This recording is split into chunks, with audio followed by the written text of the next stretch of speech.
Doctor Ayub मेहर माहिर मौशियात हैं हमारे साथ मौजूद हैं। अस्सलाम वालेकुम डॉक्टर साहब, गुड मॉर्निंग, आप कैसे हैं? वालेकुम सलाम, अल्हम्दुलिल्लाह। डॉक्टर साहब, जिस तरह से मैं जिक्र कर रही हूँ कि ये जो जंग ताकत दिखाने के लिए शुरू हुई थी, उसके बाद हुआ ये कि ताकत दिखाने वाला मामला तो साइड पर रह गया। पूरी दुनिया महंगाई की एक नई लहर देख रही है और खुराक का एक बहरान और तवानाई बहरान 1970 की दहाई के बाद अगर कहें उससे भी ज़्यादा संगीन होने का इम्कान है। आप इसको कैसे देखते हैं?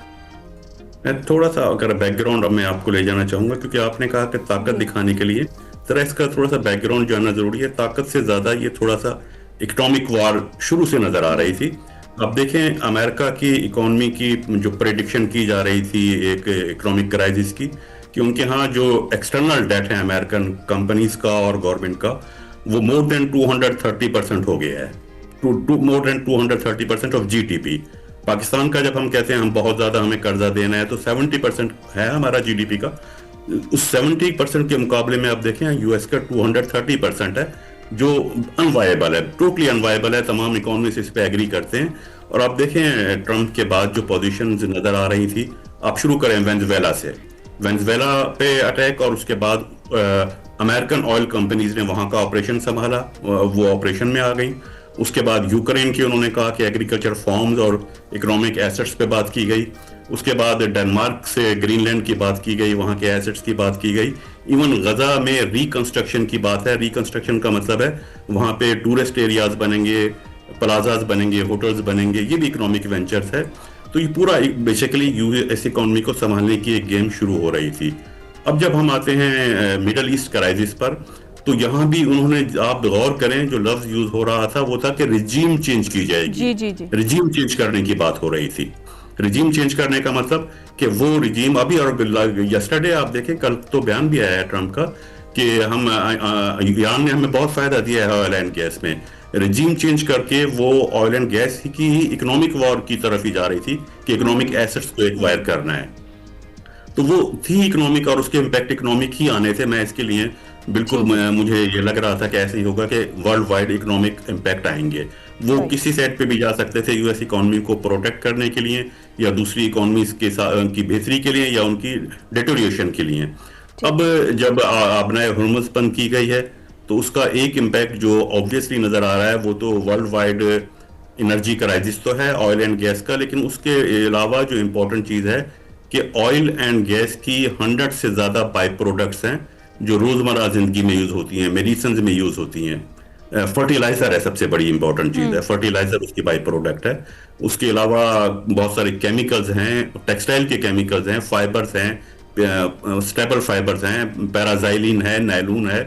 100 से ज्यादा बाई प्रोडक्ट्स हैं। ऑयल एंड एनर्जी के स्टॉप होने का मतलब है कि ये 100 से ज्यादा प्रोडक्ट जो रोजमर्रा इस्तेमाल की हैं, ये भी स्टॉप हो गई, स्टक हो गई हैं। तो इन्फ्लेशन तो एक आना था। दूसरा, फिर वर्ल्ड वाइड रेमिटेंसेस का इफेक्ट जाएगा। सबसे बड़ी बात ये कि middle east, Qatar, UAE, Bahrain, ये पूरी दुनिया को एक कनेक्टिविटी प्रोवाइड करते थे। इनकी इकोनॉमी जो थी वो टूरिस्ट पॉइंट थी और कनेक्टिविटी थी। वो कनेक्टिविटी रुक रही है। ये भी एक देखें, टूरिस्ट का बटन कम होगा। और इनके पास जो सरप्लस फंड आते थे ऑयल की सूरत में, वो दुनिया भर में वेल्थ फंड के नाम से इन्वेस्ट हुआ करते थे। पूरी दुनिया में इन्वेस्टमेंट यूएई की होती थी, ठीक है, कतर की होती थी, सऊदी अरब की होती थी। वो फ्लो ऑफ इन्वेस्टमेंट भी रुक जाएगा। तो इकोनॉमिक वार तो बहुत ऑब्वियस थे, इकोनॉमिक इम्पैक्ट आने थे। इकोनॉमिक इम्पैक्ट वर्ल्ड वाइड आ रहे हैं। अच्छा, बिल्कुल ठीक आप कह रहे हैं कि इकोनॉमिक वॉर थी तो इकोनॉमिक क्राइसिस भी आने थे, क्योंकि ये एक्सपेक्ट यही किया जा रहा था। अच्छा डॉक्टर साहब, जिस तरीके से पाकिस्तान ने अब डिसाइड किया है कि ये जो एनर्जी क्राइसिस है, इससे निपटने के लिए कुछ इंपॉर्टेंट डिसीजंस हैं, बड़े बड़े फैसले हैं जो किए गए हैं, आपको क्या लगता है कि ये जो फैसले हैं ये सिर्फ कागज़ों तक ही महदूद रहेंगे, या वाकई फिर इनका फ़ायदा एक आम आदमी को पहुँचेगा और उसको बोझ से निजात मिलेगी? आम आदमी को फायदा तो नहीं है। आम आदमी को थोड़ा सा उनके जो बैड कॉन्सिक्वेंसेस होने हैं उन फैसलों के, वर्ल्ड वाइड क्राइसिस, उससे थोड़ा सा प्रोटेक्ट रखने की कोशिश की गई है। लेकिन वो फिर भी अल्टीमेटली रिग्रेसिव ही होते हैं, आम आदमी तक उसका इफेक्ट आ जाता है। उसकी एक जो मेन वजह है ना, अगर आप खित्ते में कंपेयर करें कि पाकिस्तान ने इमीडिएटली इस क्राइसिस के बाद कोई 20% का इंक्रीज कर दिया था ऑयल प्राइसेस में। 55 रुपीज पर लीटर इंक्रीज हुआ था ऑयल में। लेकिन जो नेबर कंट्रीज हैं, इंडिया ने एक पॉलिसी थी और अनाउंस किया था, डिक्लेयर किया था कि अगर ग्लोबल मार्केट में डॉलर की प्राइस $130 पर बैरल को क्रॉस करेगी, क्रूड ऑयल की $130 को क्रॉस करेगी, तब हम प्राइस बढ़ाएंगे, वरना फिलहाल प्राइस बढ़ाने का कोई इरादा नहीं है। उस मीनवाइल हम देख रहे हैं कि रशिया और दूसरे जगहों से अगर कोई अल्टरनेट हमें ऑप्शन मिल जाता है, ऑयल सप्लाई शुरू हो जाती है। बांग्लादेश ने राशनिंग कर दी थी, प्राइस नहीं बढ़ाई थी, राशनिंग कर दी थी। श्रीलंका ने माइनर प्राइस थी। ये खिते का पूरा जो मैं सिनेरियो दे रहा हूँ। पाकिस्तान ने क्यों बढ़ाई? पाकिस्तान की मजबूरी क्या थी? हमारी मजबूरी ये है कि हमारा IMF से एग्रीमेंट है, हम सब्सिडीज नहीं दे सकते, हमारी प्रॉब्लम है।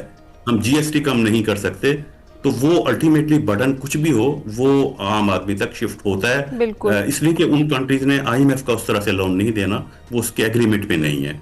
हमें उस एग्रीमेंट को भी देखना होता है और वहां से हमें उनकी कंसेंट चाहिए होती है। अच्छा, मेजर रीजन IMF की आप बता रहे हैं। और सर जो ये हफ्तावार कीमतों का जायजा लेने का डिसाइड किया गया है और उतार चढ़ाव का जो फैसला है वो हफ्तावार किया जाएगा, एक क्या बताइएगा, ये डिसीजन आपको लगता है कि दुरुस्त है? और दूसरा ये कि रवां हफ्ते अगर हम एक्सपेक्ट कर रहे हैं कि जो पेट्रोलियम मसनूआत की कीमतें हैं उनमें क्या होगा, क्या उन्हें बरकरार रखा जाएगा या फिर इजाफा होगा? और अगर इजाफा होता है तो आपके ख्याल में कितना इजाफा हो सकता है? देखिए, मुझे लगता है कि ये इजाफा तो अब नागज़ीर लगता है, इजाफा होगा। उसकी वजह ये कि जो ईद की रात को, जो चांद रात को जो अनाउंसमेंट की गई थी, उसमें आप देखें, उसमें क्लियर कट एक बात की गई थी कि इसमें कोई 70 रुपीज़ का इजाफा रिकमेंड किया गया था लगभग। लेकिन प्राइम मिनिस्टर ने उस इजाफे को रोका है। ये नहीं कहा कि उसको फॉर एवर रोक दिया है या वो अब कभी नहीं होगा, फिलहाल रोका है कि ईद से एक दिन पहले कोई बुरी खबर ना सुनाई जाए, उसको रोका गया था। लेकिन जो सिनेरियो बन रहा है, जो प्राइस है, और प्राइस के अलावा देखें, ऑयल प्राइस के अलावा जो दूसरा इम्पैक्ट आ रहा है ना, आपने हुर्मस की वजह से ट्रांसपोर्टेशन कॉस्ट बहुत बढ़ गई है। जो शिपिंग लाइन है, शिपिंग कंपनीज हैं, उनके चार्जेस बढ़ गए हैं। फिर ये इंश्योरेंस कंपनीज है, जो ऑयल आता है उसमें इंश्योरेंस शामिल होती है, FIT पे होता है, तो उसमें इंश्योरेंस कास्ट CIFO प्राइस होती है, जिसमें इंश्योरेंस का एलिमेंट शामिल होता है। इंश्योरेंस प्रीमियम इंटरनेशनल कंपनीज ने बहुत बढ़ा दिया है, तो वो शिपिंग कॉस्ट, इंश्योरेंस कॉस्ट और दूसरे इसके जो रिलेवेंट कॉस्ट होती हैं वो बढ़ गई हैं, सिर्फ ऑयल प्राइस नहीं है। तो वो ऐसा नहीं हो सकता कि मुसलसल गवर्नमेंट जो है वो उसको डेफिसिट फाइनेंसिंग पे जाती रहे, तो फिर तो टैक्स बढ़ाने पड़ेंगे, टैक्स बहुत बढ़ जाएंगे। तो वो शिफ्टिंग कर रहे हैं, और जहां सब्सिडीज की पॉसिबिलिटी है, अगरचे बहुत कम पॉसिबिलिटीज है, तो वो एहतियात जरूर गवर्नमेंट कर रही है, लेकिन इसका इम्पैक्ट आएगा। ऐसा नहीं हो सकता कि इसका इम्पैक्ट ना आए। दूसरा, आप बात कर रही थी कि अगर हफ्तावार बात कर दें कि हफ्तावार कर दें, वो मैं समझता हूँ वो एक गलत डिसीजन होगा। इसको मार्केट के मैकेनिज्म पे हरगिज नहीं छोड़ना चाहिए। ऑगरा है, प्राइस की रिलेट करती है। हम दूसरे जो रेगुलेटरी अदारे हैं जो ऑयल प्राइसेस को डिटरमाइन करते हैं, वो देखते हैं कॉस्ट कितनी है, कितना बर्डन आगे ट्रांसफर होना चाहिए, कितनी प्रॉफिटेबिलिटी होनी चाहिए, मार्जिन क्या होना चाहिए मार्केटिंग कंपनीज का। उसके बाद वो एक डिसाइड करते हैं। अगर मार्केट मैकेनिज्म पे छोड़ दें तो फिर प्राइसेस जो हैं वो बहुत शूट कर सकती हैं, और उसमें पैनिक हो जाएगा मार्केट में। एक जगह किसी और प्राइस पे मिल रहा होगा, दूसरी जगह किसी और प्राइस पे मिल रहा होगा। इसी तरह अगर हफ्तेवार कर दिया तो वो भी एक अनसर्टेनिटी हो जाएगी। बहुत जल्दी जल्दी प्राइस चेंज होगी। इनको इस तरह नहीं, एक प्रॉपर एक मुनासिब वक्फे से प्राइस गवर्नमेंट खुद रेगुलेट करे और एक प्रॉपर मैकेनिज्म होना चाहिए। अच्छा, एक और भी खबर है, ज़रा ये बता रहे हैं कि जो पेट्रोलियम मसनूआत की राशन बंदी है, कोटे पर रोज़ाना का पेट्रोल और डीजल जो है वो दिया जाएगा, और रजिस्ट्रेशन के लिए कोई फ्री ऐप भी जो है उसकी भी तैयारी कर ली गई। इसको आप कैसे देखते हैं? ये देखिए, इसमें बांग्लादेश ने ये मैकेनिज्म अडॉप्ट किया है और बहुत सिंपल अडॉप्ट किया है। उन्होंने ये किया है कि पेट्रोल पंप्स जो हैं, पेट्रोल पंप्स का कोटा रखा है, गाड़ियों का कोटा नहीं, पेट्रोल पंप का कोटा है कि किस पेट्रोल पंप को कितना पेट्रोल जो है वो डेली बेसिस पर प्रोवाइड किया जाएगा, उसको सेल करने की परमिशन होगी। फिर पेट्रोल पंप गाड़ियों के हवाले से भी है कि सारफीन जो हैं वो भी अपना जो गाड़ी का नंबर है, शनाख्ती कार्ड नंबर है, वो ऐप में रजिस्टर करेंगे, फिर डेली का कोटा जो है। जी जी, फिर ये होता है कि पेट्रोल पंप जो होता है, पेट्रोल पंप फिर गाड़ी की लिमिट कर देता है। जैसे बांग्लादेश में की गई है कि 10 लीटर से ज्यादा किसी को नहीं दिया जाएगा, फिक्स है। वो 10 लीटर जो होता है उसके गाड़ी का नंबर उनके पास रिकॉर्ड में आ जाता है। फिर किसी दूसरे पेट्रोल पंप पे जाएंगे तो वो ऐसा नहीं हो सकता दूसरे पेट्रोल पंप से वो पेट्रोल डलवाएं, क्योंकि वो एक लिमिट जो है वो आ चुकी होगी, वो नोट हो गई होगी, वो दूसरा पेट्रोल पंप वाला उसको देख सकेगा।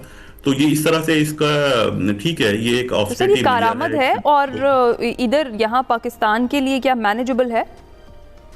ये मैनेजेबल लोगों की, देखें, लोगों पे डिपेंड करता है कि उसमें प्रॉब्लम ये है कि उसमें कारपूलिंग का पाकिस्तान में कल्चर है नहीं। इसमें फिर या तो है कि हम कारपूलिंग को, हालांकि बड़ी इंडस्ट्रियलाइज कंट्रीज में, जापान जैसी कंट्रीज में भी कारपूलिंग का है कि वो एक शख्स एक गाड़ी में बैठ के जा रहा है और मतलब उसमें मैं समझता हूँ कि अगर कारपूलिंग कर ली जाए तो ये अच्छा ऑप्शन है कि मिल करके लोग जा रहे हैं। कारपूलिंग के ऑप्शन की तरफ बेसिकली इनको इस तरह से मोबालाइज करने के लिए ये पॉलिसी अडॉप्ट की जा रही है, तो इस लिहाज से अच्छा अडॉप्ट होगा। लेकिन एक चीज़ ध्यान में रखें, पाकिस्तान में बहुत बड़ी लोगों की मेजोरिटी जो है जो ऑनलाइन ट्रांसपोर्टेशन की फैसिलिटीज यूज करती है, कैब यूज करती है, तो वहाँ उस सूरत में कोई मैकेनिज्म डेवलप करना बहुत जरूरी होगा, क्योंकि वहाँ भी तो पेट्रोल का कंजम्पशन होगा ना। Exactly. अगर वहाँ एक शख्स के लिए करते हैं तो वो फिर तो इफेक्टिव नहीं रहेगा वो।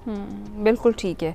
अच्छा, और डॉक्टर साहब चलें, अगर हम ये सिचुएशन देखते हैं, फ़िलहाल आर्जी जंगबंदी है और थोड़ी सी कहीं ना कहीं बेहतरी हमें नज़र आई है माशी सूरत हाल की अगर हम बात करें तो, और अगर ये मुस्तकिल जंगबंदी होती है तो कितना टाइम लगेगा, अगर कामयाब मुज़ाकरात हो जाते हैं जो जिसमें पाकिस्तान एक मेजर रोल प्ले कर रहा है, तो कब तक जो हालात हैं वो मामूल पर वापस आ जाएंगे और कब तक ये जो कीमतें हैं, ख़ुसूसी तौर पर अगर हम ऑयल प्राइसेस की बात करें तो वो मामूल पर आ सकती हैं?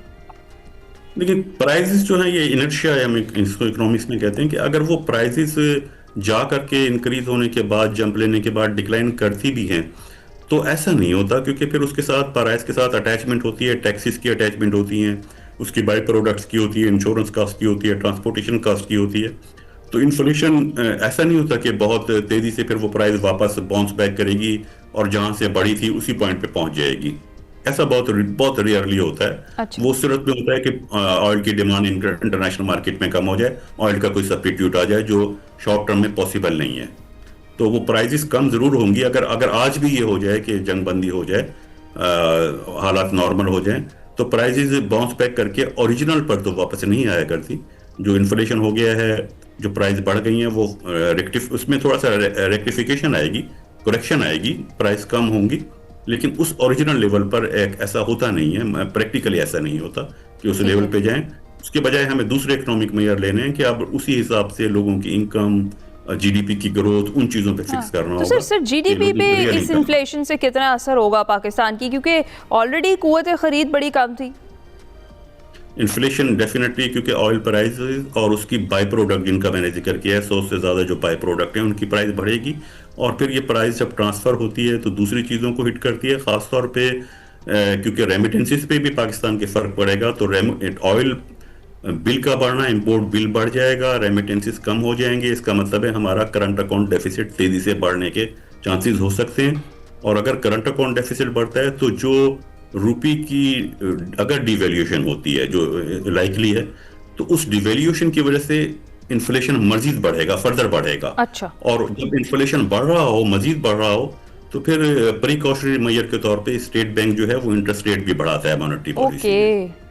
तो डॉक्टर साहब, ये जो सिचुएशन है अगर प्रिवेल करती है तो फिर पाकिस्तान जो है वो कैसे इसको मैनेज करेगा? ऑलरेडी आईएमएफ के साथ हम चल रहे हैं, तो जो हमारा टैक्स जो अहदाफ हैं वो पहले ही पूरे नहीं हुए और जो मज़ीद टारगेट्स हैं वो पूरे नहीं हुए, और 3 माह बाद तकरीबन दोबारा बजट है, तो इस सूरत हाल को टैकल कैसे किया जाएगा? कोई मिनी बजट आएगा या मामलात को कैसे लेकर चला जाएगा? नहीं, मिनी बजट तो एक अनाउंस नहीं किया गया, लेकिन आ गया इस लिहाज से कि जो एक्सपेंडिचर कट किए हैं, गवर्नमेंट ने अनाउंस कर दिया है कि 20% एक्सपेंडिचर नॉन डेवलपमेंट कम किए हैं, कुछ जगह डेवलपमेंट पे भी कट लगाया जाएगा। गवर्नमेंट के जो ऑयल कंजम्पशन को मैनेज करने के लिए 50% की लिमिट रिड्यूस की गई है, नई गाड़ियां नहीं खरीदी जाएंगी। ये मिनी बजट ही है ये सब कुछ। अच्छा।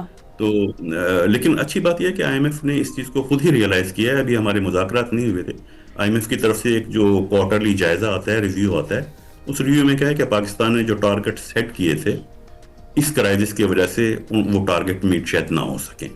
ये उन्होंने अपने एक जनरल रियलाइजेशन ग्लोबल होती है, पाकिस्तान के लिए उनको खुद ये रियलाइज हुआ है। वो टारगेट तो जाहिर है ये एक्स्ट्रा ऑर्डिनरी सिचुएशन है, इसमें इन्फ्लेशन के वो टारगेट, जीडीपी ग्रोथ का वो टारगेट नहीं रह सकता। एस्टिमेटेड है, इकोनॉमिस्ट ने एस्टिमेट किया है कि कोई 1.5% उसमें डिक्लाइन आ सकता है, जो हम सोच रहे थे ग्रोथ।